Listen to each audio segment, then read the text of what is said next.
नमस्कार प्यारे बच्चों, आज है दिनांक 12 नवंबर वर्ष 2021। हम लोग साइंस 1 का 8वां चैप्टर कर रहे हैं, धातु विज्ञान। तो अब देखो, अब यहाँ पर मेन टॉपिक हमारा शुरू होता है धातु विज्ञान। पेज नंबर 99 पे धातु विज्ञान, यहाँ से हमें स्टार्ट करना है।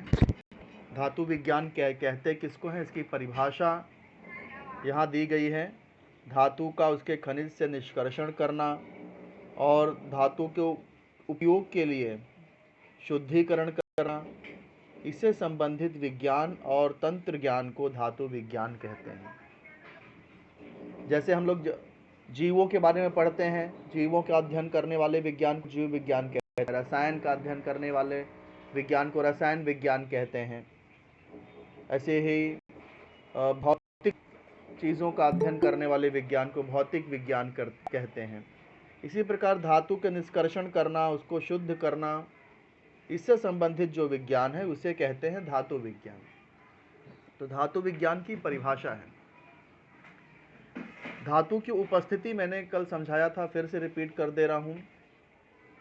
देखो बेटा, 3 तरह के धातुएं होते हैं। एक अत्यधिक क्रियाशील धातु, दूसरा मध्यम क्रियाशील और तीसरा कम क्रियाशील।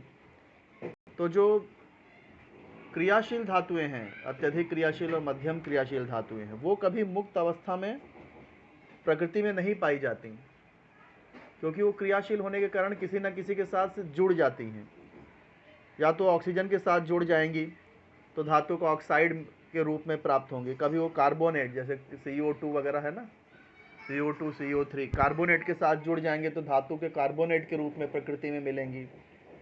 कभी वो सल्फाइड के साथ में SO4 वगैरह, SO4 से जुड़ गई तो सल्फाइड के रूप में धातुएं मिलेंगी। कभी नाइट्रेट NO2 नाइट्रेट से जुड़ गई तो धातुएं नाइट्रेट के रूप में मिलेंगी, यानी ये संयुक्त अवस्था में पाई जाती हैं। जो क्रियाशील धातुएं होती हैं वो मुक्त अवस्था में नहीं पाई जाती, बल्कि वो धातुएं उनके ऑक्साइड, कार्बोनेट, सल्फाइड, नाइट्रेट इन लवण के रूप में संयुक्त अवस्था में पाई जाती हैं।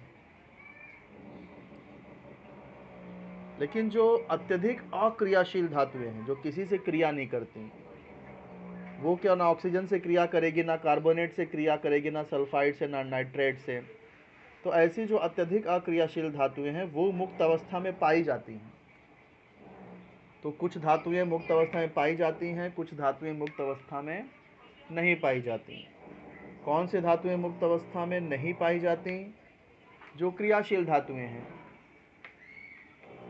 वो मुक्त अवस्था में नहीं पाई जाती, वो हमेशा ऑक्साइड, कार्बोनेट, सल्फाइड, नाइट्रेट इनके लवण के रूप में संयुक्त अवस्था में पाई जाती हैं। लेकिन जो अक्रियाशील धातुएं हैं, उनका हवा, पानी या अन्य किसी भी प्राकृतिक घटक का परिणाम नहीं होता, वो किसी के साथ क्रिया नहीं करती हैं, इसलिए वो मुक्त अवस्था में पाई जाती हैं। तो ऐसी धातुएं कौन सी हैं? चांदी, सोना, प्लैटिनम, इस तरह की जो धातुएं हैं वो बहुत कम क्रियाशील होती हैं, इसलिए प्रकृति में ये मुक्त अवस्था में पाई जाती हैं। तो अब एक खनिज किसे कहते हैं, ये नेक्स्ट टॉपिक है खनिज। तो ये हमने ऊपर अभी देखा कि जो क्रियाशील धातुएं हैं वो उनका ऑक्साइड, कार्बोनेट, सल्फाइड, नाइट्रेट इन लवण के रूप में होती हैं, और इनके साथ में काफ़ी सारी मृदा अशुद्धि होती है, जैसे चट्टान, मिट्टी, रेत, बालू। तो ये सब जो मिक्सचर है धातु, फिर उनके साथ में उनके ऑक्साइड, कार्बोनेट, सल्फाइड या नाइट्रेट, और उसमें रेत, मिट्टी, चट्टान, ये सब तीनों चीज़ मिक्स होकर के जो बनता है वो है खनिज। धातुओं के यौगिक जो अशुद्धियों के साथ प्रकृति में पाए जाते हैं, मतलब धातु है उसका यौगिक है, धातु का यौगिक और उसके साथ अशुद्धियां हैं, रेत, मिट्टी, बालू, ये सब हैं। तो ये सब जो प्रकृति में पाए जाते हैं उन्हें कहते हैं खनिज। ये कल मैंने आपको बताया था, मैं थोड़ा सा वापस रिपीट कर दे रहा हूँ। खनिज के बाद अयस्क किसे कहते हैं? देखो, खनिज में से अगर मृदा अशुद्धि को आप निकाल दो, जो मिट्टी, रेत, बालू वगैरह है उसको निकाल दो, तो वो अयस्क होता है। तो अयस्क में से ही धातु को प्राप्त किया जा सकता है। तो जिन खनिज से आसानी से और लाभदायक पद्धति से धातु प्राप्त की जाती है उन्हें कहते हैं अयस्क। अयस्क में क्या होता है देखो, मृदा शुद्धि किसे कहते हैं? देखो, धातु होते हैं, उनके धातु के साथ उनके यौगिक जुड़ गए तो अयस्क कहलाएंगे। अयस्क के साथ में रेत, मिट्टी, चट्टानी पदार्थ हैं तो ये है मृदा अशुद्धि, इसे मृदा अशुद्धि कहते हैं। धातुओं के अयस्क के साथ में रेत, मिट्टी, चट्टान जैसे पदार्थ होते हैं जिन्हें मृदा अशुद्धि कहा जाता है। तो जब हमें धातु प्राप्त करना है तो सबसे पहले तो मृदा अशुद्धि को दूर किया जाता है। रेत, मिट्टी, बालू या चट्टान जैसे पदार्थ को उसमें दूर करते हैं। ये दूर करते हैं तो हमें क्या मिलता है? अयस्क मिल जाता है। फिर अयस्क में से हम क्या करते हैं? धातु के साथ में अगर ये ऑक्साइड, ऑक्सीजन जुड़ा है तो उस ऑक्सीजन को निकालेंगे। नाइट्रोजन के यौगिक जुड़े हैं तो उस यौगिक को निकाल देंगे। सल्फाइड के यौगिक जुड़े हैं तो सल्फाइड को निकाल देंगे, यानी अयस्क में से फिर धातु निकालेंगे। तो इसलिए धातु को प्राप्त करने के लिए 2 सोपान हैं। पहला सोपान है अयस्कों का सांद्रीकरण। अयस्कों के सांद्रीकरण में क्या करते हैं? उसमें जो रेत, मिट्टी, बालू ऐसे जो पदार्थ हैं उसको दूर किया जाता है। और दूसरा सोपान क्या है? दूसरा सोपान है जब अयस्क का सांद्रीकरण करेंगे, रेत, मिट्टी, बालू हटा देंगे तो अयस्क मिलता है। फिर उस अयस्क में से धातु निकाला जाता है, यानी धातुओं का निष्कर्षण। ये दूसरा सोपान है। पेज नंबर 102 पे ये दूसरा सोपान दिया गया है। बेटा आप समझ पा रहे हो मैं क्या कह रहा हूं आपसे? हाँ, धातु कैसे कैसे प्राप्त किया? जैसे सोना, चांदी, लोहा, एल्युमिनियम, ये सब जो धातुएं हैं वो कैसे प्राप्त की जाती हैं, कैसे निकाली जाती हैं? ये बनाई नहीं जाती, प्रकृति में पहले से ही रहता है ज़मीन के नीचे। तो ज़मीन के जब हम नीचे से निकालते हैं तो खनिज के रूप में मिलता है। खनिज का मतलब क्या? धातु होगा, उसके यौगिक होंगे, मतलब ऑक्साइड, सल्फाइड जैसा कुछ उसमें मिला रहेगा, उसके साथ उसमें मिट्टी, बालू ये सब भी मिला रहेगा, तो ये खनिज है। तो धातु उसमें से निकालने के लिए 2 सोपान हैं। पहला सोपान है अयस्क का सांद्रीकरण। अयस्क का सांद्रीकरण का मतलब कि उसमें जो रेत, मिट्टी, बालू है उसको निकालना। तो उसको निकालने की कुल यहाँ पर देखो कितनी पद्धति दी है? 1, 2, 3, 4 पद्धति दी गई है। कुल 4 पद्धति दी है, जिसमें पहले में भी 2 दिया है तो इसलिए 6 हो गया, नहीं 5 हो गया। पहले में भी 2 पद्धति है। तो हम जरा ये पहला सोपान समझ लेते हैं। अयस्कों का सांद्रीकरण के कौन कौन से पद्धति हैं? अयस्कों का सांद्रीकरण मतलब रेत, मिट्टी, बालू, चट्टान ये सब दूर करना, निकाल देना। तो उसके देखो सबसे पहली उसकी पद्धति क्या है? उसकी पद्धति है विल्फ्ली टेबल पद्धति। विल्फ्ली टेबल पद्धति। तो विल्फ्ली टेबल पद्धति में क्या होता है? देखो, पृथक्करण की इस पद्धति में लकड़ी के पतले और कम चौड़े टुकड़े कम ढलान वाले पृष्ठभाग पर लगाकर विल्फ्ली टेबल बनाया जाता है। जैसे यहाँ पर देखो, ये कंपित होने वाला टेबल है, ये कंपित होने वाला टेबल है। यहाँ पर बीच बीच में खांचे बनाए गए हैं, ये बीच बीच में खांचे बनाए गए हैं। अब जो अयस्क है, अयस्क का चूर्ण हम लोग यहाँ ऊपर डालते हैं। ऊपर जो ट्रे है, इस ट्रे में अयस्क का चूर्ण डालते हैं। मतलब जैसे कि हम लोगों ने कोई भी ज़मीन के नीचे से कोई धातु का खनिज निकाला है, मान लो कोई भी धातु का खनिज हमने निकाला, तो खनिज में क्या होगा? धातु होंगे, उसके ऑक्साइड होंगे और उसमें मृदा अशुद्धियाँ होंगी। तो सबको पीस करके उसका बना करके यहाँ पर हम लोग डालेंगे। अब यहाँ पर देखो पानी की बौछार भी यहाँ गिर रही है, पानी की बौछार गिर रही है। और ये टेबल जो है कंपित होने वाला टेबल है, कांप रहा है, टेबल कांपता हुआ है, वाइब्रेट हो रहा है। तो होता क्या है? देखो, ये ढलान है, तो ये अयस्क का चूर्ण यहाँ पर बहते हुए नीचे आएगा। तो होता क्या है, जो रेत मिट्टी बालू है ये थोड़ा सा हल्की होती है, और जो धातु होते हैं, धातु के जो अयस्क होते हैं वो भारी होते हैं। तो धातु के अयस्क तो यहाँ पर फंस जाते हैं, जो खांचा बन गया है इसमें फंस जाते हैं। लेकिन ये जो रेत बालू जो मृदा अशुद्धियाँ हैं वो हल्की होने के कारण बह करके यहाँ पर आती हैं, और यहाँ से फिर ये मृदा अशुद्धि अलग हो जाती है। ये देखो, ये कंपित होने वाला क्यों, आपने देखा होगा कि जैसे गेहूं वगैरह जब साफ करते हैं सूप लेकर के, तो देखो सूप को ऐसे हिलाते हैं, वाइब्रेट करते हैं, तो क्या होता है, देखो जो हल्के जो कण होते हैं, जो हल्की अशुद्धियां होती हैं गेहूं चावल में जो मिले होते हैं, वो जो है अपने आप सरक करके आगे आ जाते हैं, और गेहूं चावल थोड़ा भारी होता है तो वो पीछे रह जाता है। देखा है ना मम्मी को चावल साफ करते हुए, गेहूं साफ करते हुए सूप में। सेम वही चीज है यहाँ पर। ये अयस्क और जो मृदा शुद्धि दो चीजें हैं। हमको मृदा शुद्धि अलग करना है, यानी रेत मिट्टी बालू चट्टान के जो टुकड़े हैं वो अलग करना है। तो ये टेबल कांप रहा है, तो वाइब्रेट हो रहा है, ये तो एक सूप की तरह काम करेगा ये। प्लस यहाँ पर पानी भी है, तो पानी से और एक कंपन से सारी जो मृदा शुद्धियाँ हैं वो यहाँ से अलग हो करके यहाँ से बाहर निकल जाती हैं, और सिर्फ अयस्क रह जाता है। तो ये विल्फली टेबल पद्धति हो गया। कभी कभी ऐसा ये डायग्राम दिया रहता है, और डायग्राम दिया रहेगा और पूछा रहेगा कि ये कौन सी पद्धति, ये डायग्राम कौन सी पद्धति दर्शाती है। डायग्राम क्या दर्शाता है, तो डायग्राम ये जो आकृति है वो विल्फली टेबल पद्धति दर्शाती है।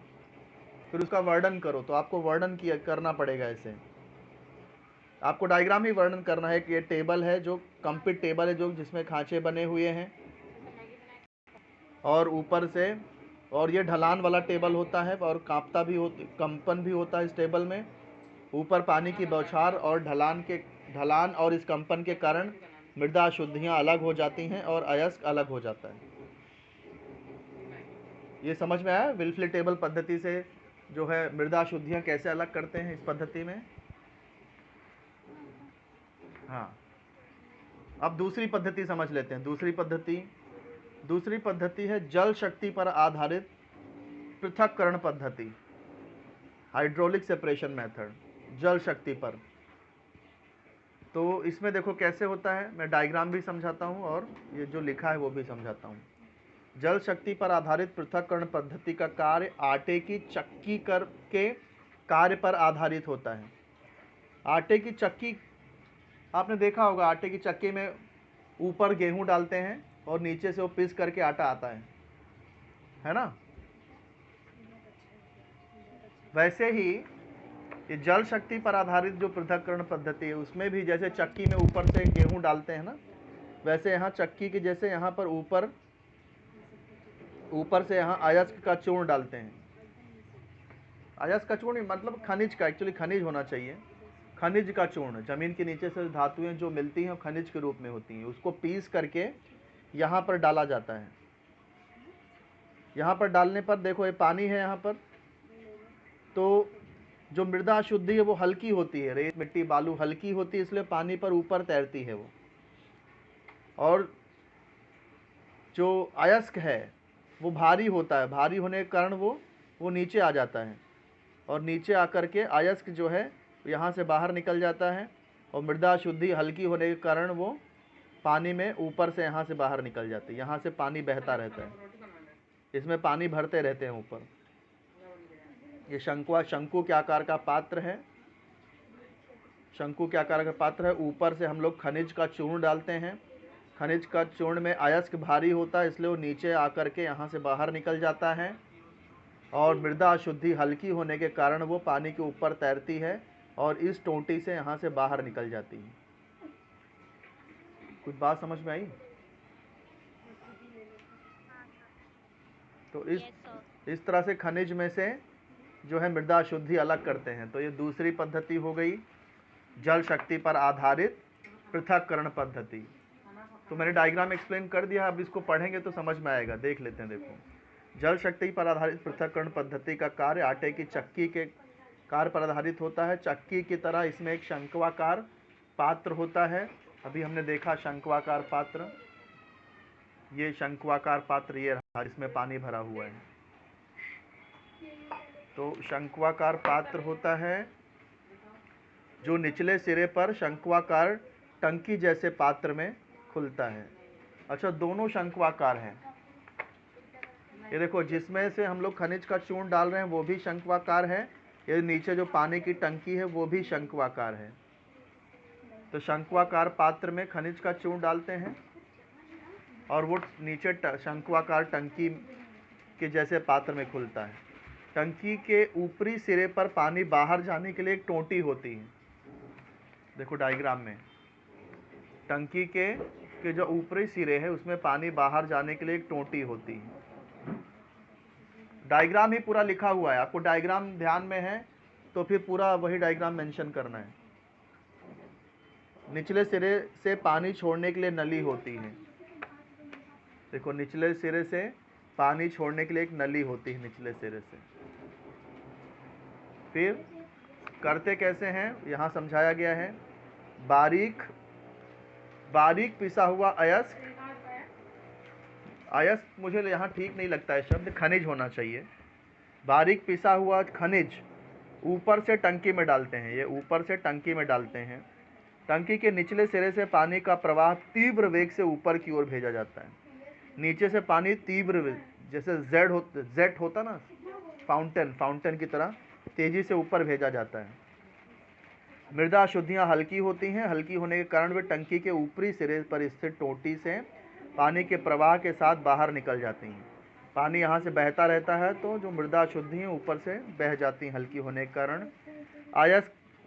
अयस्क के कण भारी होने के कारण वो नीचे तल में जमा होने लगते हैं और यहाँ नीचे की जो टोंटी है वहाँ से बाहर निकल जाते हैं। यानी ये जो दोनों नियम हमने यहाँ पे पढ़ा है, ये दोनों पद्धति जो है दोनों गुरुत्वाकर्षण पर आधारित है। गुरुत्वाकर्षण में क्या होता है, भारी चीज़ें जल्दी नीचे आ जाती हैं ना। जो चीज़ भारी होती है उस पर गुरुत्वाकर्षण बल ज़्यादा काम करता है और वो नीचे आज की तरफ आती है। यहाँ भी वही हुआ। विल्फ्ली टेबल पद्धति में भी अयस्क भारी था, इसलिए वो गुरुत्वाकर्षण बल के कारण सबसे नीचे इकट्ठा हो जाता, इसमें फंस जाता है। भारी होने के कारण वो बहता नहीं है और हल्का होने के कारण, मृदा शुद्धि हल्की होने के कारण बह करके सबसे इधर नीचे आकर के निकल जाती है। जल शक्ति पद्धति में भी गुरुत्वाकर्षण ने ही काम किया।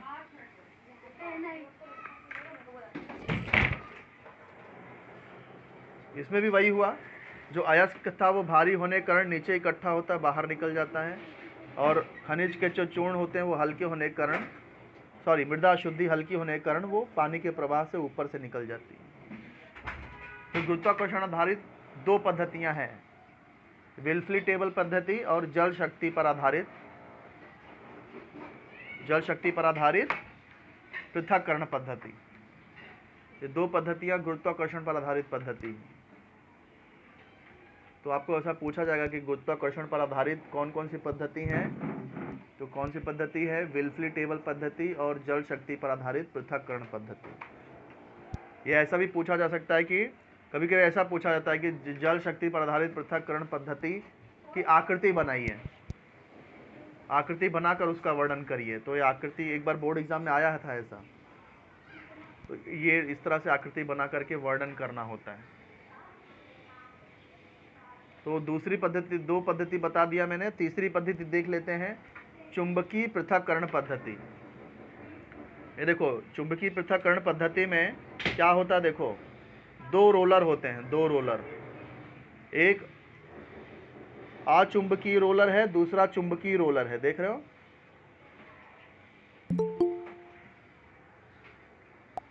ये अचुंबकीय रोलर है, मतलब इसमें चुंबक नहीं लगे हैं, और ये चुंबकीय रोलर है मतलब ये चुंबक है। ये अब होता क्या है,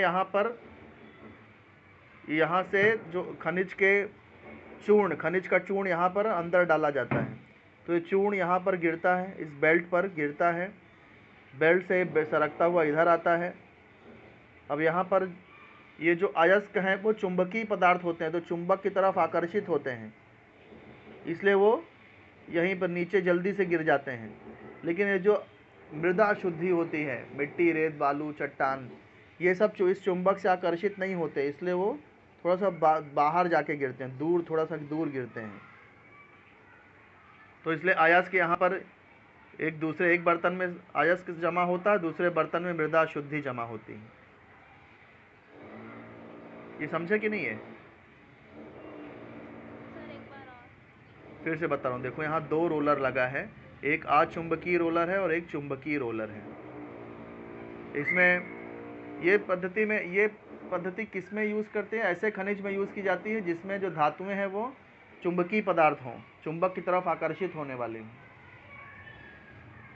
तो यहाँ पर क्या होता है कि जो खनिज है उसका चूर्ण यहाँ से डाला जाता है, खनिज के चूर्ण यहाँ पर गिरते हैं, यहाँ सरकते हुए आगे आते, घूमता रहता है, ये धीरे धीरे घूमता रहता है, तो सरकते हुए यहाँ पर आते हैं। अब इसमें जो मृदा शुद्धि है वो चुंबक की तरफ आकर्षित नहीं होती, इसलिए वो दूर जाके गिरती है। लेकिन जो अयस्क है वो चुंबक से थोड़ा सा आकर्षित होता है, इसलिए वो थोड़ा सा नज़दीक जाके गिरता है। और इस तरह दो अलग अलग पात्र लगा करके अयस्क अलग कर लेते हैं और जो मृदा शुद्धि है उसे अलग कर लेते हैं। तो समझे कि नहीं बेटा आप लोग? ये ऐसे ही है जैसे मिट्टी से हमें लोहे के चूर्ण अलग करने हैं। मिट्टी में लोहे के चूर्ण अगर मिक्स हो गए हैं तो हम लोग चुंबक लेके जाएंगे तो क्या होगा, सारे जो लोहे के चूर्ण है वो चुंबक में चिपक जाएंगे, मिट्टी अलग हो जाएगी। वही चीज़ यहाँ पे हो रहा है। जो चुंबकीय अयस्क जो है चुंबकीय पदार्थ हैं, तो इसलिए चुंबकीय रोलर की वजह से वो यहाँ पर इकट्ठा होते हैं, थोड़ा नज़दीक गिरते हैं, और मृदा शुद्धि अचुंबकीय होने के कारण थोड़ा सा यहाँ पे थोड़ा सा दूर गिरती है, थोड़ा सा दूर जाकर गिरती है। दोनों अलग अलग संग्राहक में इकट्ठा हो जाते हैं। तो इस तरह से खनिज में से मृदा शुद्धि को अलग कर लेते हैं, अयस्क को अलग कर लिया जाता है। बात समझे? तो अयस्क अलग हो गया, मृदा शुद्धि अलग हो गई। अब इसमें ज़्यादातर किस तरह के अयस्क होते हैं? जैसे कि स्टोनिक ऑक्साइड यह अचुंबकीय घटक और फेरस टंगस्टेट यह चुंबकीय घटक होता है। मतलब कॉसिटराइट या टिन धातु का अयस्क है, इसको अंडरलाइन करो बेटा, इस तरह से कभी भी एग्जाम में पूछा जाता है बीच में से। टिन धातु का अयस्क का नाम क्या है? कॉसिटराइट। ये अंडरलाइन करो, आपको याद होना चाहिए। टिन धातु का अयस्क का नाम कॉसिटराइट, कॉसिटराइट,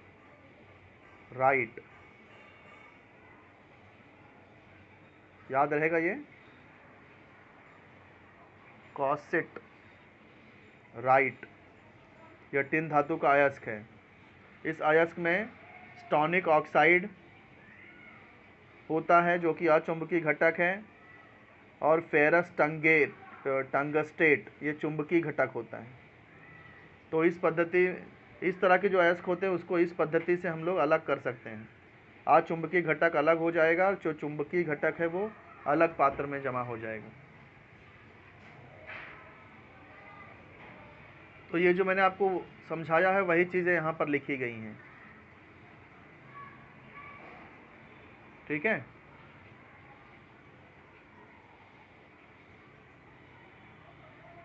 आगे बढ़ें। तो ये तीसरी पद्धति आपको मैंने बता दिया कि खनिज में से मृदा शुद्धि को और अयस्क को कैसे अलग किया जाए। फिर है अगली पद्धति है फेन उत्प्लावन पद्धति। अगली पद्धति है फेन उत्प्लावन पद्धति, जिसमें खनिज में से अयस्क और मृदा शुद्धि को अलग किया जाता है। इसमें क्या करते हैं, देखो, फेन उत्प्लावन पद्धति यह अयस्कों में से उपस्थित कणों के परस्पर जल स्नेही और जल विरोधी इन दो परस्पर विपरीत गुणधर्मों पर आधारित होती है।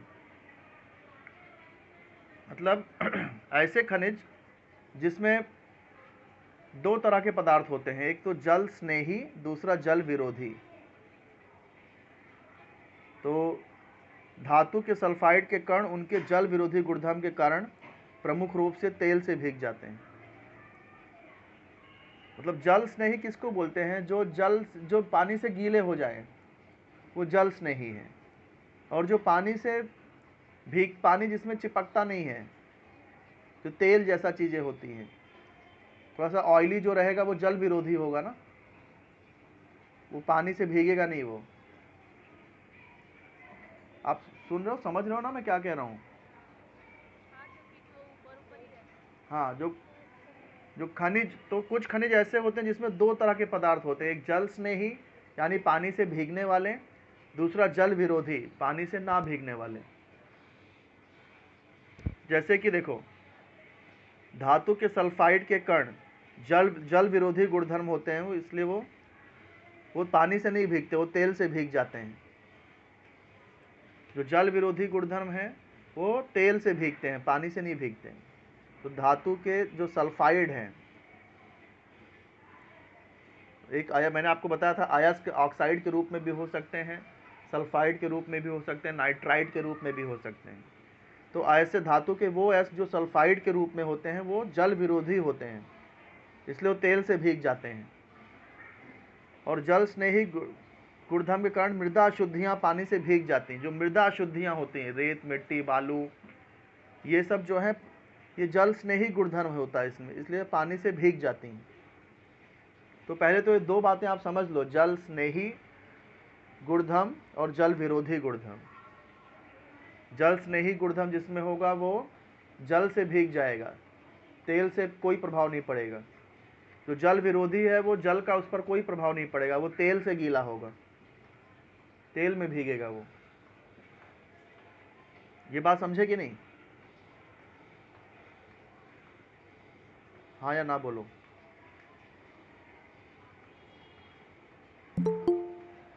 जब तक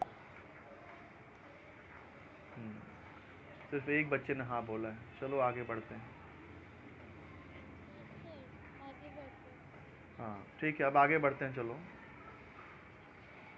तो फेन उत्प्लावन पद्धति में बेटा इसी गुणधर्म का उपयोग किया जाता है। इस गुणधर्म का उपयोग कर, हाँ उत्प्लावन, हाँ ऊपर की तरफ, फ्लोटेशन मेथड, फ्लोट, तैरना उत्प्लावन। फेन मतलब फेना होता ना, फेना, फेन जैसे साबुन लगाते हैं तो फेन निकलता ना, फेन। फेन मतलब जैसे साबुन का फेना होता है, वही फेन है।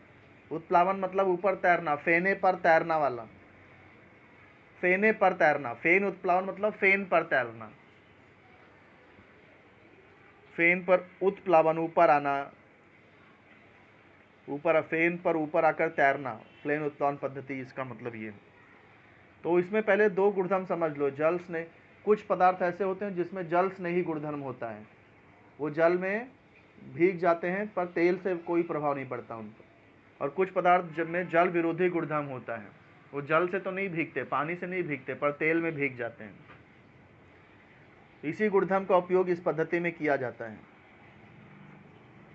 कुछ विशिष्ट अयस्क का सांद्रीकरण इसमें किया जाता है। कुछ मतलब सब तरह के अयस्क का उपयोग नहीं कर सकते, सिर्फ ऐसे ही खनिज का उपयोग किया जा सकता है जिसमें जल स्नेही और जल विरोधी पदार्थ हों।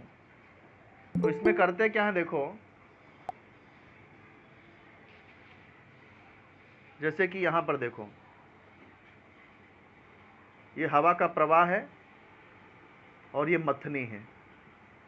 ये हवा के प्रवाह से मथनी घूमती है, मथती है इसको, ये मथनी लगी हुई है। और इसमें इसके ये जो नीचे जो पात्र भरा हुआ है इसमें पानी है और पाइन तेल है। पाइन तेल या नीलगिरी का तेल भी डाल सकते हैं,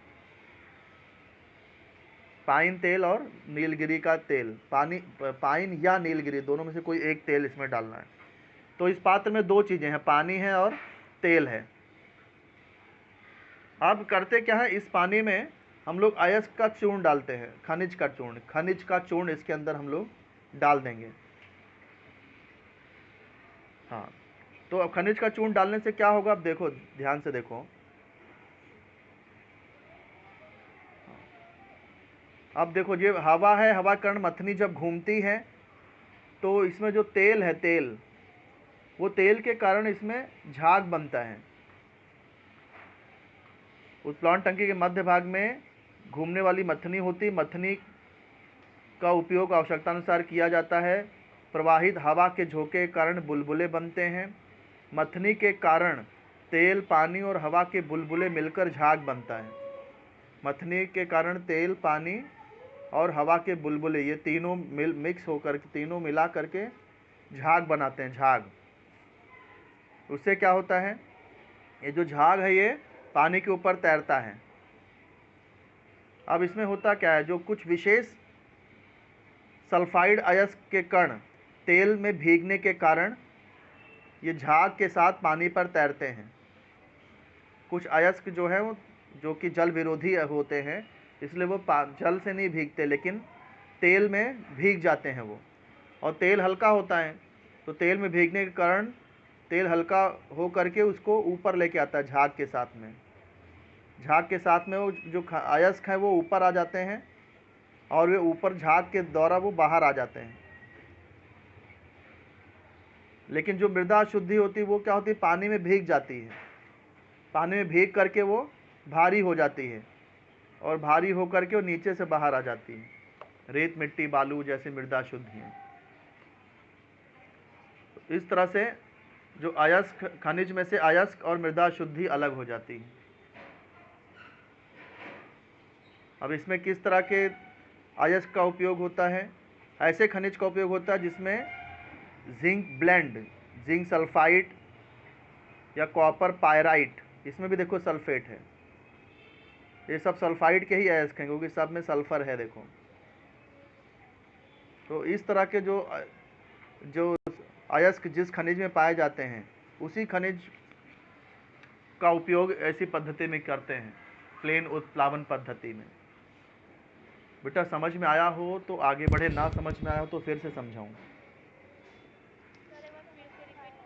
ठीक है, फिर से रिपीट कर रहा हूँ बेटा। देखो यहाँ पर क्या है, देखो एक पात्र है, पात्र के बीच में एक मथनी लगी हुई है। अब ये मथनी देखो, हवा का तेज प्रवाह इसमें प्रवाहित किया जाता है तो ये मथनी तेजी से घूमती है। मथनी घूमने के कारण अब इसमें देखो तीन चीज़ें हैं, एक तेल है डाला हुआ है, पानी भी है, हवा का प्रवाह के कारण हवा के भी बुलबुले यहाँ पर बनते हैं। तो तेल, पानी और हवा के बुलबुले के कारण झाग बनता है, झाग। ये झाग पानी के ऊपर तैरता है और ऊपर से झाग बाहर निकलता है। झाग बनता रहता है और यहाँ ऊपर से झाग बाहर निकलता रहता है।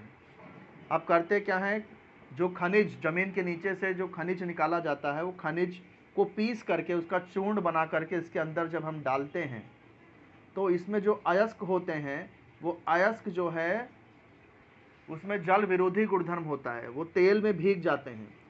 तेल से गीला होने के कारण वो हल्का होकर के ऊपर झाग के साथ ऊपर आते हैं अयस्क, और फिर झाग के द्वारा वो ये जो अयस्क हैं वो बाहर निकल जाते हैं।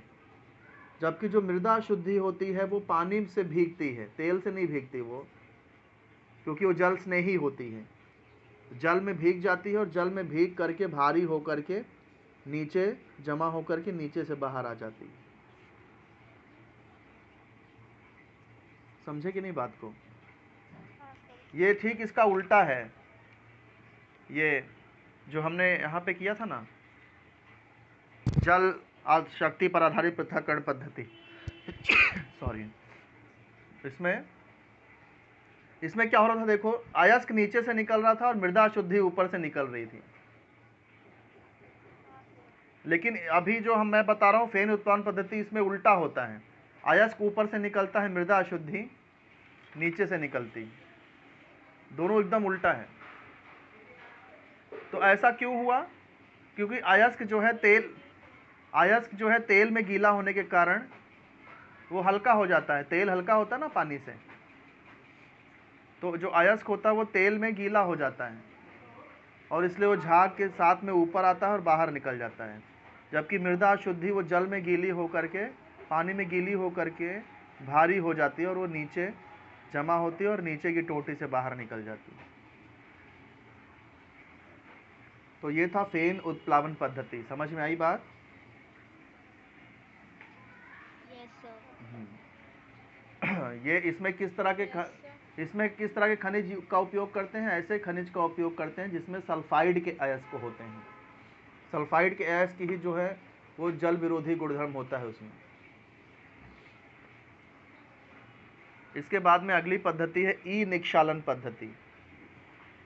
ई निक्षालन पद्धति क्या होता है? इसको लीचिंग यहाँ पे दिया गया है।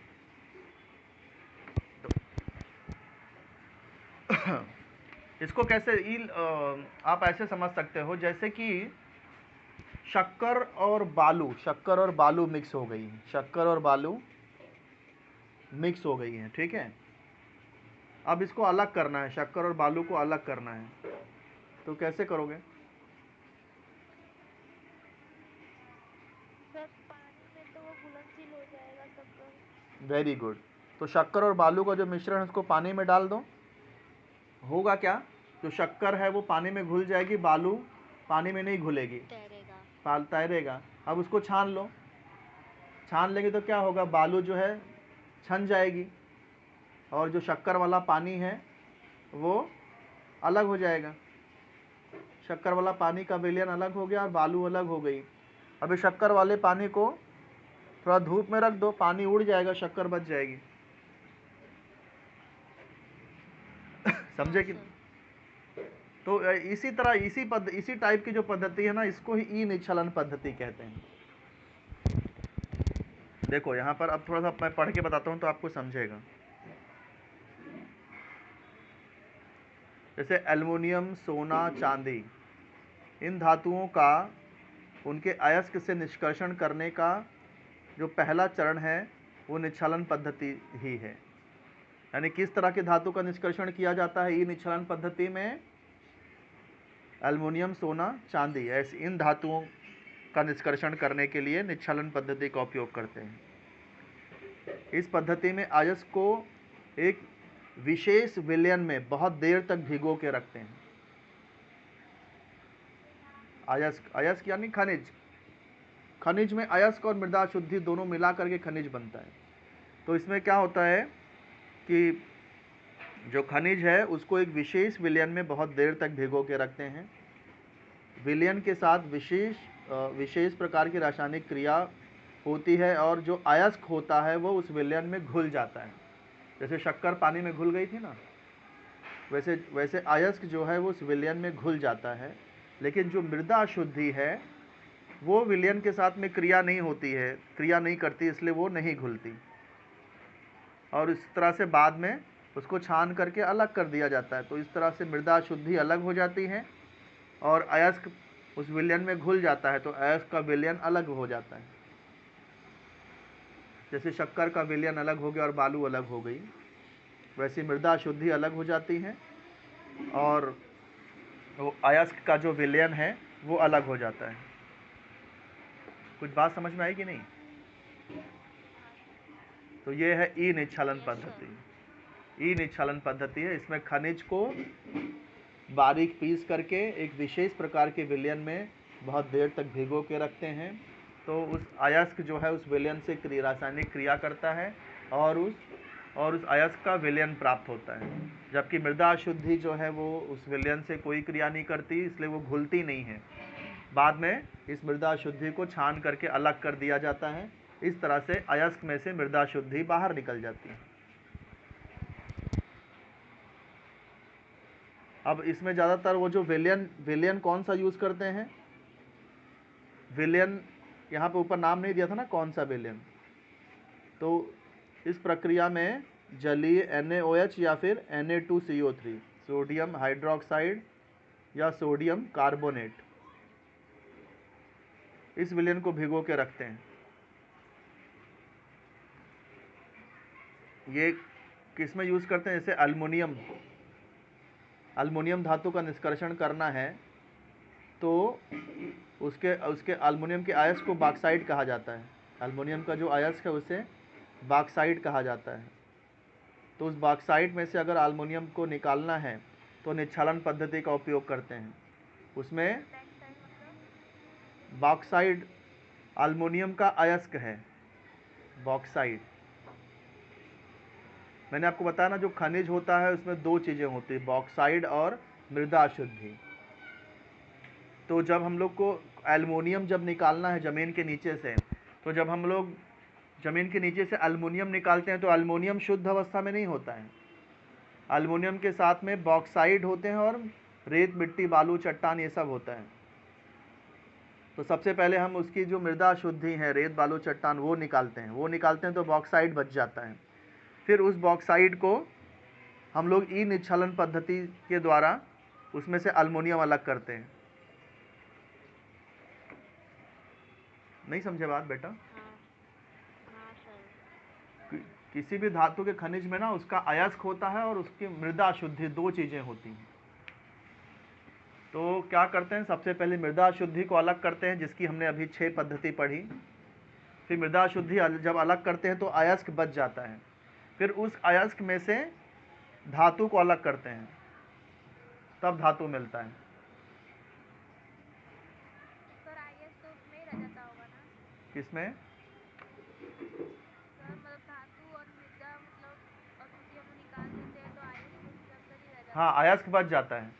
अभी हमने जितनी भी पद्धति पढ़ी, प्लेन उत्प्लावन पद्धति और ये विल्फली टेबल पद्धति, जल शक्ति पर आधारित पृथक्करण पद्धति, ये पद्धति में सिर्फ मृदा अशुद्धि अलग किया जा रहा है। अयस्क अभी बच गया है, अभी धातु नहीं मिलेगा।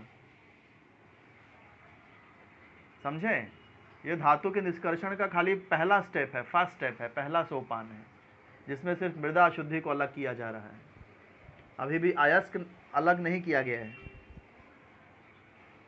मतलब अयस्क में से अब धातु को अलग करना बाकी है। तो ये अयस्क का सांद्रीकरण किया गया है। पहला सोपान हमने देखा ना, अयस्कों का सांद्रीकरण। ये सांद्रीकरण समझते हो? अयस्कों का सांद्रीकरण मतलब कि अयस्क के अलावा जो भी चीजें हैं उसको वो सब बाहर निकाल के सिर्फ अयस्क बच जाए, उसी को बोलते हैं अयस्क का सांद्रीकरण।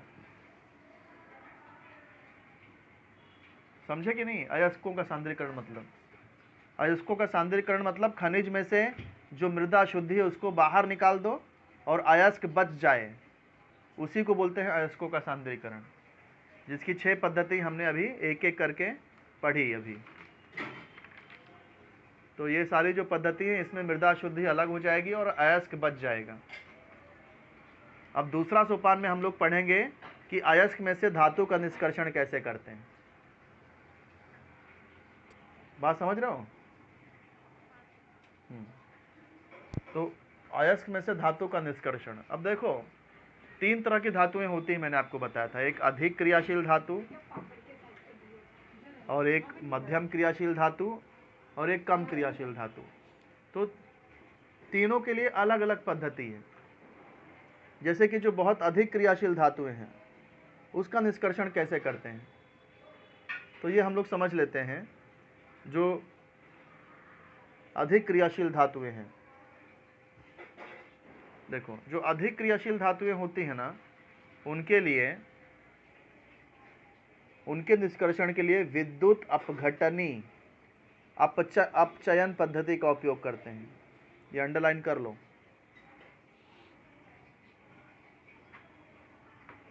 ये अधिक क्रियाशील धातुएं कौन सी होती हैं? जैसे कि पोटेशियम, सोडियम, एल्युमिनियम, ये अत्यधिक क्रियाशील धातुएं हैं, अधिक क्रियाशील में आती हैं। इनके अयस्क में से धातु का निष्कर्षण कौन सी पद्धति से किया जाता है? विद्युत अपघटनी अपचयन पद्धति से किया जाता है। उदाहरण सोडियम, कैल्शियम, मैग्नीशियम, ये धातु उनके पिघले हुए क्लोराइड लवण के अपघटन से प्राप्त की जाती हैं। मतलब विद्युत अपघटन का मतलब क्या होता है, मैं समझा देता हूँ आपको। जैसे कि कोई अयस्क है, एक अत्यधिक क्रियाशील धातु का अयस्क है, तो उसको क्या करते हैं, पिघलाते हैं, उसको गरम करके पिघला देते हैं। पिघलाने के बाद में उसमें ना विद्युत धारा प्रवाहित करते हैं। विद्युत धारा प्रवाहित करते हैं तो क्या होता है, जो धातुएं होती हैं उसमें धन आयन होता है, तो धन आयन होने के कारण ये ऋणाग्र की तरफ आकर्षित होती हैं, तो ऋणाग्र की तरफ सारी धातुएं जो है बाहर निकल आती हैं। समझे कि नहीं विद्युत अपघटन में क्या होता है? विद्युत अपघटन करते समय हम लोग सेल का उपयोग करते हैं, बैटरी का। बैटरी में एक प्लस होता है, एक माइनस होता है। मैं यहाँ पर आपको समझाता हूँ डायग्राम में। ये देखो, जैसे यहाँ देखो, यहाँ पर ये सेल का उपयोग किया गया है। अब ये देखो, ये जो प्लस है, ये प्लस को क्या बोलते हैं? धनाग्र बोलते हैं, धनाग्र। धनाग्र को देखो यहाँ विलयन में डुबा दिया है। और ये ऋणाग्र देखो यहाँ पर, ये ऋणाग्र है, पूरा जो ब्लैक दिख रहा है, ब्लैक कलर, ये ऋणाग्र है, माइनस है। अब यहाँ पर जो धातु का अयस्क है उसे पिघला करके अंदर भरा गया है। तो अंदर जब भरते हैं ना, तो जो धातुएं होती हैं वो उसमें धन आयन होता है। तो धन आयन होने के कारण वो सब कहाँ पर इकट्ठा होती हैं? धनाग्र पर जाकर इकट्ठा हो जाती हैं, सॉरी, ऋणाग्र पर इकट्ठा होती हैं। क्योंकि जो विपरीत जो आयन होते हैं वो एक दूसरे को आकर्षित करते हैं ना, प्लस माइनस अट्रैक्ट करता है, आकर्षित करता है। तो धातुएं धन आयन होने के कारण ऋणाग्र पर इकट्ठा होती हैं और फिर वो धातु में परिवर्तित होकर के यहाँ नीचे से बाहर निकल जाती हैं। समझे? और जो अधातुएं होती हैं वो क्या होती है? वो ऋणाग्र होती हैं, तो वो धनाग्र पर आकर इकट्ठा हो जाती हैं। तो इस तरह से धातु और जो अधातु है वो अलग हो जाता है। तो ये विद्युत अपघटन के जो अत्यधिक क्रियाशील धातुएं होती हैं वो विद्युत अपघटन के द्वारा ये निष्कर्षण किया जाता है उनका। वही यहाँ पर समझाया गया। देखो कि जो अधिक क्रियाशील धातु हैं उनको पिघलाते हैं, उनको पिघला करके उसका अपघटन किया जाता है। इस प्रक्रिया में धातु जो है वो ऋणाग्र पर जमा होती है, ठीक है, और जो अधातु है वो धनाग्र पर मुक्त होती है। जैसे यहाँ सोडियम क्लोराइड की बात हो रही है, सोडियम क्लोराइड में सोडियम धातु है, क्लोराइड अधातु है। तो सोडियम क्लोराइड को क्या करते हैं? पिघलाते हैं, पिघला करके फिर उसमें विद्युत धारा प्रवाहित करते हैं। तो होता क्या है? जो धातु है वो धन आयन होने के कारण ऋणाग्र पर जमा होती है। क्लोरीन ये क्या है? ये अधातु है, इसलिए ऋणाग्र, इसमें ऋण आयन होता है, इसलिए धनाग्र पर जाके मुक्त होती है। इस तरह से सोडियम क्लोराइड के विद्युत अपघटन से सोडियम धातु प्राप्त करते हैं। समझे कि नहीं बेटा? अधिक क्रियाशील धातु कैसे निकाली जाती है? अब इसमें धनाग्र और ऋणाग्र पर क्रिया कैसे होती है देखो। जैसे मैंने आपको बताया कि सोडियम धातु है, उसमें धन आयन होता है, तो कहाँ पर जाएगी? ऋणाग्र पर जाएगी। तो ऋणाग्र पर जब Na+ इकट्ठा होता है तो क्या होता है? वो एक इलेक्ट्रॉन ग्रहण करता है और सोडियम धातु बन जाता है। प्लस कैसे बना था? इलेक्ट्रॉन दिया था तो प्लस बना था, फिर ये इसलिए इलेक्ट्रॉन लेता है तो वापस से इसका प्लस गायब हो जाता है। समझे कि नहीं? नहीं समझ रहा है? Very good. चलो मैं फिर से बताता हूँ। देखो जैसे कि यहाँ पर देखो, जैसे ही हम लोग उसको पिघलाते हैं, जैसे सोडियम क्लोराइड को हमने पिघला दिया, पिघला करके इसमें भर दिया, तो जब हम इसमें विद्युत धारा प्रवाहित करते हैं ना, तो जो सोडियम क्लोराइड है, एक सेकंड मैं आपको नोटबुक में बताता हूँ तो आपको समझेगा, थोड़ा सा वेट करो। हाँ देखो एक बात सुनो बेटा, जैसे आप लोग जानते हो जैसे कोई भी सोडियम है, सोडियम कोई धातु है, तो इसमें जितने प्रोटोधन आयन होते हैं ना उतने ही ऋण आयन भी होते हैं। तो इसलिए टोटल इस पर कोई भी आवेश नहीं होता, क्योंकि प्लस माइनस कैंसिल हो गया, टोटल 0 हो गया ना। जैसे 4+ पर +4 है और -4 है, तो +4 -4 मिलके हो गया 0, इसलिए सोडियम के ऊपर कोई भी आवेश नहीं है। देख रहे हो? लेकिन अगर इसमें एक इलेक्ट्रॉन कम हो जाए, एक इलेक्ट्रॉन कम हो गया, अब क्या हो जाएगा? प्लस वाला 4 है, माइनस वाला 3 ही है, तो +4 - 3 करेंगे तो +1 आएगा कि नहीं?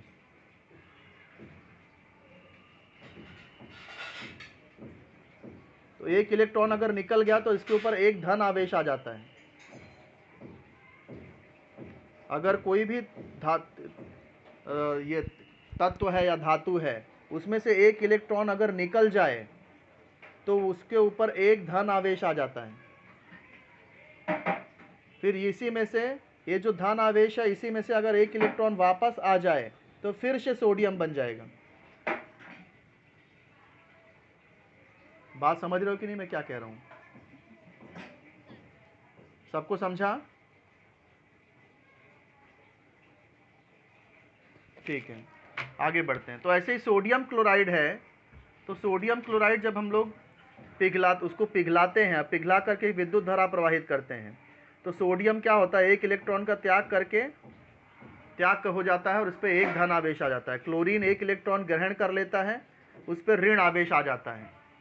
फिर ये प्लस होने के कारण ये कहाँ पे जाएगा, ऋणाग्र पर जाएगा। ऋणाग्र पर जब ये Na+ पहुँचता है तो इसने एक इलेक्ट्रॉन त्याग किया था, तो एक इलेक्ट्रॉन वापस से ग्रहण कर लेता है। तो एक इलेक्ट्रॉन ग्रहण करते ही ये प्लस माइनस कैंसिल हो जाता है और Na बन जाता है, सोडियम धातु बन जाती है। और ये जो Cl- है, ये माइनस होने के कारण धनाग्र पर चला जाएगा। धनाग्र पर जाते ही Cl- क्यों बना था, इसने एक इलेक्ट्रॉन ग्रहण किया था, तो अब ये एक इलेक्ट्रॉन इसमें से निकल जाता है। तो एक इलेक्ट्रॉन निकल जाता है तो क्या बनता है, माइनस माइनस प्लस हो गया ना, तो क्लोरीन प्लस Cl बन गया। देखो ये कैसे हो गया, माइनस माइनस प्लस और प्लस माइनस 0, तो Cl के ऊपर कोई भी आवेश, क्लोरीन Cl2 गैस बन जाती है। कुछ समझे कैसे क्रिया हुई? हाँ, इस तरह से यहाँ पर क्रिया, यहाँ ऋणाग्र और धनाग्र पर क्रिया हुई दिखा रहा है। तो ये जो Na+ है, ये ऋणाग्र पर जाता है और इसने एक इलेक्ट्रॉन का त्याग किया था, इसलिए एक इलेक्ट्रॉन ग्रहण करता है, तो Na+ Na बन जाता है। ऐसे ही जो Cl- है वो धनाग्र पर चला जाएगा। धनाग्र पर क्या करेगा, ये इसने इलेक्ट्रॉन का ग्रहण किया था इसने, तो ये इलेक्ट्रॉन का त्याग करता है। इधर देखो इलेक्ट्रॉन यहाँ प्लस किया लिखा गया है, मतलब यहाँ से माइनस हुआ इसलिए उधर जाके प्लस लिखा है। ये जो मैंने यहाँ पे लिखा है ना, ये माइनस इलेक्ट्रॉन, इसको अगर मैं यहाँ से हटा दूँ तो इधर मेरे को प्लस इलेक्ट्रॉन लिखना पड़ेगा कि नहीं। अब ये क्लोरीन गैस का फार्मूला Cl2 है, इसलिए संतुलित करने के लिए यहाँ 2 से गुणा करना पड़ता है, तो यहाँ इलेक्ट्रॉन भी 2 हो जाएगा। यहाँ पर 2 क्लोरीन है तो 2 इलेक्ट्रॉन। वही रिएक्शन यहाँ पे लिखी गई है। बात समझ में आई बेटा? तो ये अत्यधिक क्रियाशील धातु का निष्कर्षण इस तरह से किया जाता है। तो ये सोडियम क्लोराइड का आपने समझा। इसी तरह से, और एक मिनट थोड़ा ब्लर हो रहा है ये, इसी तरह से एल्युमिनियम का भी निष्कर्षण किया जाता है। तो इसका निष्कर्षण कैसे करते हैं कल देखें, कल देखते हैं, कल इसको, क्योंकि इसको थोड़ा सा अच्छे से समझना पड़ेगा। अभी मैं समझाऊंगा तो समझेगा नहीं, आपको जल्दी बहुत ज़्यादा हो जाएगा ना, थोड़ा थोड़ा करके समझो। तो आज मैंने जो भी समझाया, आज हमने क्या क्या सीखा एक बार थोड़ा सा देख लेते हैं। आज हमने ये सीखा कि धातु विज्ञान की परिभाषा, धातु विज्ञान किसे कहते हैं, फिर धातुएं प्रकृति में किस रूप में उपस्थित होती हैं वो हमने देखा। फिर हमने ये देखा कि ये धातु का निष्कर्षण करने के 2 सोपान होते हैं। पहला सोपान होता है अयस्कों का सांद्रीकरण, जिसके 6 पद्धति बताई गई है। पहला विल्फ्ली टेबल पद्धति, दूसरा जल शक्ति पर आधारित पद्धति, फिर चुंबकीय पृथक्करण पद्धति और फेन उत्प्लावन पद्धति, और लास्ट में 6वीं और आखिरी है ई निक्षालन पद्धति। ये 6 पद्धतियों से खनिज में से अयस्कों का सांद्रीकरण किया जाता है और मृदा शुद्धि अलग कर दी जाती है। उसके बाद धातुओं का निष्कर्षण में हमने देखा कि जो अधिक क्रियाशील धातु है जैसे कि सोडियम, तो उसका जो निष्कर्षण है वो विद्युत अपघटन द्वारा किया जाता है, विद्युत अपघटनी पद्धति से किया जाता है, जिसमें सोडियम क्लोराइड का कैसे करते हैं वो मैंने आपको सिखाया। सोडियम क्लोराइड में से सोडियम कैसे निष्कर्षण किया जाता है सोडियम का। और अगले लेक्चर में हम लोग देखेंगे कि एल्युमिनियम का निष्कर्षण कैसे करते हैं, एल्युमिनियम के खनिज में से एल्युमिनियम का निष्कर्षण कैसे करते हैं, ये हम लोग कल के लेक्चर में, कल शनिवार है ना, कल अलका जैन टीचर लेंगी, Monday Tuesday Wednesday Alka Jain teacher लेंगी, उसके बाद गुरुवार शुक्रवार शनिवार मैं लूँगा। Okay sir. नहीं, इस शनिवार को, अभी आज 3 लेक्चर हो गया ना मेरा, वीक में 3 लेक्चर अलका टीचर का होगा और वीक में बाकी 3 लेक्चर मेरा होगा। तो इस हफ्ते 3 लेक्चर मेरा पूरा हो चुका है, ओके सर। तो इसलिए कल जो है अलका टीचर लेंगी। और आज जो कुछ भी मैंने पढ़ाया उसे अपने नोटबुक में लिखिए और याद करिए, यही आपका होमवर्क है। अब जो है आप एक एक करके लेफ्ट हो सकते हैं।